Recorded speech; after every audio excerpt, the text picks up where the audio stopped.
വർഗീയതയാണ് ഇതിൻ്റെ ബേസിക്സ്.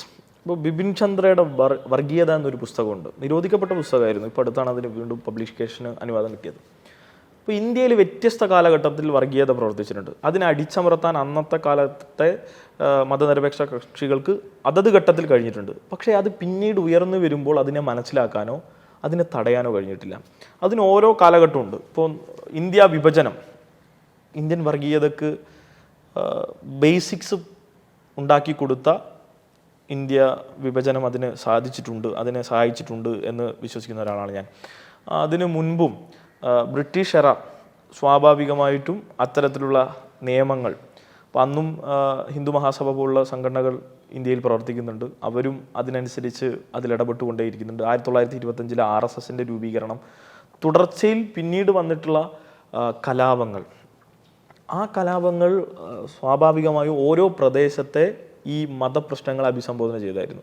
അതിലവർ കണ്ടെത്തിയ മറ്റൊരു പ്രശ്നമാണ് മുഗൾ കാലഘട്ടത്തിലുണ്ടായിരുന്ന ഒരു പള്ളിയും അതിനും എത്രയോ പൗരാണികമായി നമ്മൾ വിശ്വസിക്കുന്ന ഒരു ഹൈന്ദവ സംസ്കാരത്തിൻ്റെ ഭാഗമായിട്ടുള്ള രാമജന്മഭൂമി പ്രശ്നം. ഇത് രണ്ടും ഒരു കാലഘട്ടത്തിൻ്റേതുമല്ല, എത്രയോ കാലങ്ങൾക്ക് മുമ്പേ. ഈ കാലഘട്ടങ്ങൾ തമ്മിൽ മാച്ച് ചെയ്യാൻ പോലും നമുക്ക് കഴിയില്ല. ആ പ്രശ്നത്തെ ഇന്ത്യയിലെ ഒരു രാഷ്ട്രീയ വിഷയമാക്കി സംഘപരിവാർ അവതരിപ്പിച്ചു. ഇതിനെ കൗണ്ടർ ചെയ്യാൻ ഇന്ത്യയിലെ 50 വർഷത്തിനടുത്തായി ഇന്ത്യ ഭരിച്ച കോൺഗ്രസിന് കഴിഞ്ഞിട്ടില്ല. നാഥുറാം വിനായക് ഗോഡ്സെ ഹിന്ദു മതഭ്രാന്തനാണ് ഇപ്പോഴും പാഠപുസ്തകങ്ങളിൽ. അതിനവർ പറയുന്നത് RSSന് മെമ്പർഷിപ്പ് ഇല്ല എന്നാണ്. ആരാണ് RSSനെ കൊണ്ട് ഭരണഘടന എഴുതിക്കേണ്ടത്? RSS ഇന്ത്യയിൽ പ്രവർത്തിക്കണമെങ്കിൽ രജിസ്റ്റർ ചെയ്യണം, ഭരണഘടന എഴുതിക്കണം, നിങ്ങൾക്ക് പോളിസി ഉണ്ടാകണം, നിങ്ങൾക്ക് മെമ്പർഷിപ്പ് ഉണ്ടാകണം എന്ന് പറയാൻ ആരാണ് മുന്നിൽ നിൽക്കേണ്ടത്? കോൺഗ്രസ് അല്ലേ? ഇന്ത്യ ഭരിച്ചിരുന്നത് അവരല്ലേ? ഗാന്ധി വധത്തിലും ഇന്ത്യ ഭരിച്ചിരുന്നത് അവരാണ്. അയോധ്യയുടെ ഈ പറഞ്ഞ ബാബറി മസ്ജിദിൻ്റെ തകർച്ചയിലും ഇന്ത്യ ഭരിച്ചിരുന്നത് അവരാണ്. ഇന്ത്യയിൽ കലാപങ്ങളൊക്കെ സംഘപരിവാർ സംഘടിപ്പിക്കുന്ന ഘട്ടത്തിലും ഇന്ത്യ ഭരിച്ചിരുന്നവരാണ്. ഇപ്പോഴും RSSൻ്റെ രജിസ്ട്രേഷൻ ഇല്ല. ദ കാരവൻ എന്ന മാഗസിൻ കഴിഞ്ഞ തവണ റിപ്പോർട്ട് ചെയ്ത അതിൻ്റെ ഹെഡ്ലൈൻ തന്നെ, അവരുടെ മാഗസിൻ്റെ ഫ്രണ്ട് പേജിൽ തന്നെ does the RSS really exist എന്ന ചോദ്യവുമായാണ്. Does the RSS really exist? അതിൻ്റെ ചോദ്യത്തിൻ്റെ അർത്ഥം എന്താണ്? അങ്ങനെയൊന്നുണ്ടോ? പ്രഥമ ദൃഷ്ടിയാൽ കാണാൻ കഴിയാത്ത, ഒരു ഫോർമേഷൻ ഇല്ലാത്ത, ഒരു സ്ട്രക്ചർ ഇല്ലാത്ത ഒരു സംഘത്തെ വളരെ നിഗൂഢമായി ഇന്ത്യയിൽ രഹസ്യ സ്വഭാവത്തോടു കൂടി മനുഷ്യരെ ആയുധപരമായും പിന്നെ നേരിടാനും കൊലപ്പെടുത്താനും പരിശീലിച്ചുകൊണ്ടിരിക്കുന്ന ഒരു സംഘം.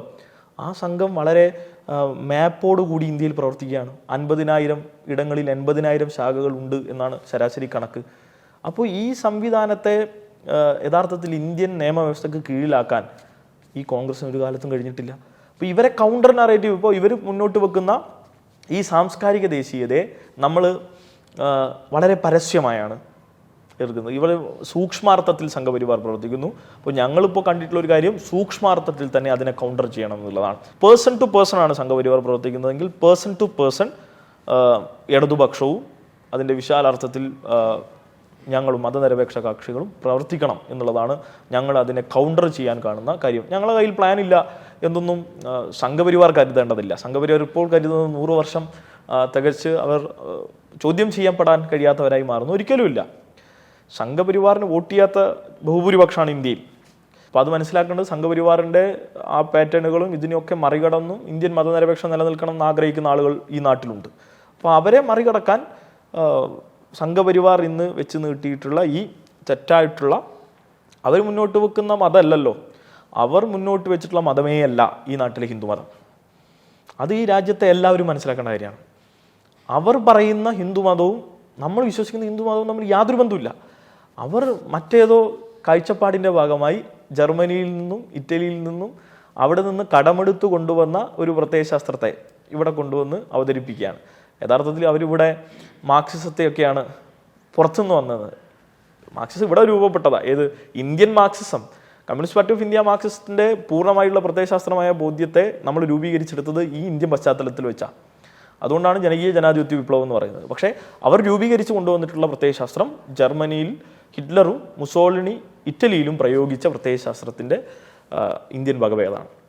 അപ്പോൾ അതിനെ ഈ പറഞ്ഞ പോലെ സൂക്ഷ്മാർത്ഥത്തിൽ അവർ ഇടപെടുമ്പോൾ സൂക്ഷ്മാർത്ഥത്തിൽ തന്നെ ഇടപെട്ട് മറികടക്കണം എന്നുള്ളതാണ്. ആ മറികടക്കും എന്ന് തന്നെയാണ് ഞങ്ങളും വിശ്വസിക്കുന്നത്. ഇന്ത്യൻ ജനാധിപത്യത്തെ ഇപ്പോൾ വലിയ ആരിവരെ തടുക്കും എന്നൊക്കെ ചോദ്യമുണ്ട്. ആരിവരൊക്കെ തടുക്കും എന്ന് ചോദിച്ചാൽ സ്വാഭാവികമായും ഇന്ത്യ സൂര്യൻ അസ്തമിക്കാത്ത ബ്രിട്ടീഷ് സാമ്രാജ്യത്തെ മറികടന്നവരാണ്. സ്വാഭാവികമായും അവർക്കെതിരെയുള്ള സമരത്തിൽ, സംഘപരിവാറിനെതിരെയുള്ള ശക്തമായ സമരത്തിന് ഇന്ത്യയിൽ നേതൃത്വം കൊടുക്കും. അതിന് ജനങ്ങൾ അണിനിരക്കും എന്ന് തന്നെയാണ് ഞങ്ങൾ വിശ്വസിക്കുന്നത്.